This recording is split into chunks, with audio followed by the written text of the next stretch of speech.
It's been there for a very long time. If you picked up the chief examiner's report every now and then, and you read why our daughters and sons and brothers and sisters are writing BC or WASI are not doing very well, it's not as if they cannot understand the questions or they can't answer the questions. It's because a lot of them are finding it very difficult to communicate. They cannot write properly. It's because they are not reading very well. They are not being encouraged to read. The Ghana Library Board, for instance, has been on its knees for years. When was the last time you visited the Ghana Library Board? It is not inspiring. You won't find any exciting books there. The communities don't have libraries. The schools, especially the public basic schools, haven't got libraries. So the teachers haven't got access to storybooks. So they are not encouraging children to read as well.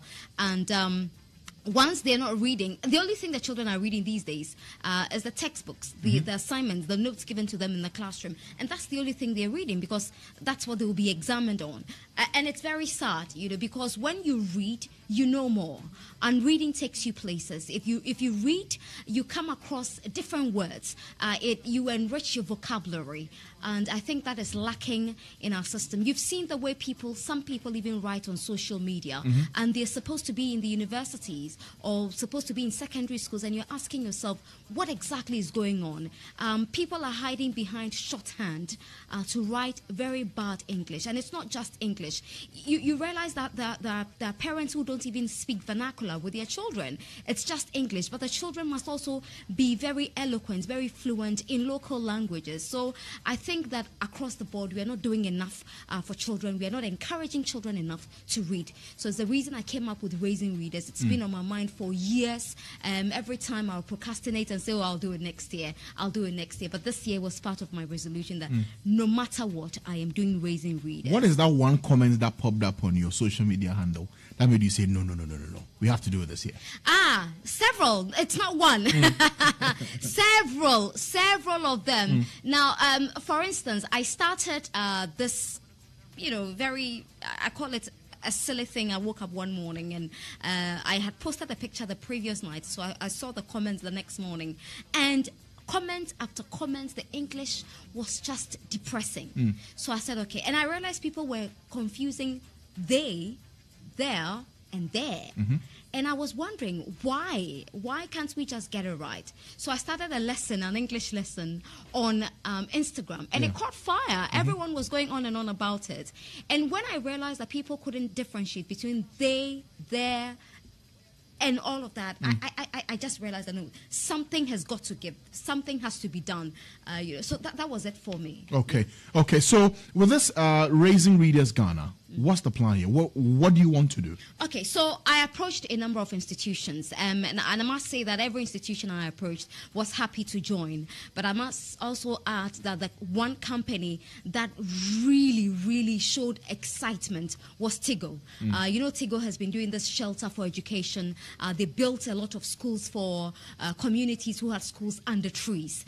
So they decided to come on board because it was in the same direction they wanted our children to go. So they jumped onto it. So I'm doing this in partnership with Tigo, Ghana's Shelter for Education. And I must say a big thank you to them for believing in this initiative. Also being supported by Cowbell, Zoom Lion, JCI, Challenging Heights, and a number of institutions who all want to come on board. So this is what is going to happen. We are launching on Friday at Bukum. And by the way, Francis Aban is my MC for the day. I'll be there, yeah. Yes. We are launching on Friday. I'm targeting every child, but my primary focus is on deprived communities. Okay. So the first phase of the initiative will run till the end of the year, and it will be done in constituency. So I'm starting with Odododiodio. That's where we are doing the launch. Okay. And so we'll be going into the communities on Saturdays and Sundays to read with children. Usually we tell the children, pick up a book and read. We just allow them to read, whether they understand the book, whether they understand the words they're coming across. And reading is a skill. Yeah. So we'll be reading with them. So you sit with and I have ambassadors. I have so many friends who want to volunteer and read. And I must say a big thank you to the EC boss, Mrs. Charlotte. Madam Charlotte Osei. Yes, she's nice. my ambassador #1. So she's launching the program for me, and also she'll be reading with children every weekend that she's available. Wow. So she and other people will sit in groups with children. They have one book, and the same book, I must say, and she reads a paragraph, another child reads a paragraph, and so you're reading with them. Everyone is coming on to read. So you're not reading to the children and then they sit back and just watch you and listen to you. But they are part of the process. So that's what we'll be doing in communities, reading with the children so that we feel the impact when a child has a problem. And teachers are involved as well. Okay. So when a child has a problem, we know exactly what to do. Okay, so every weekend we'll be in some community. Yes. Reading with children. Yes. Okay. At the end of the day, what do you want to see done? I want to see more children, and in fact, parents. That is why I'm doing it in the communities, because I want the parents to understand that when your child reads, a child who reads becomes an adult who thinks. So encourage your child to read. So I'm choosing the weekends and the communities because I want the parents to also be part of the process. So they will see their children reading with a Frances Saban, reading with an Yvonne Okoro, a Sandra Kobia, Nana Aba, a Mrs. Charlotte Osei, whoever is available, and they know that these people made it because they read, they stayed in school, they put premium on education. You know, so at the end of the day, I want people to take up reading, and also I want it to be the one thing I'm giving back to society, because I get so many letters from children who say, Nana, but I want to be like you, and I'm wondering, what do I do for these children to believe that they can be better than I am? Okay. So this is what I'm trying to So give this is back. your way of giving back? Yes. Corporate social responsibility.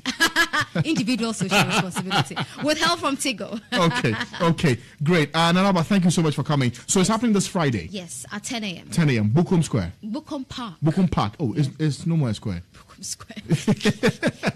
Bukum Park. Okay, great. We'll be there to support. So you better. And I have to say a big thank you to EIB as well.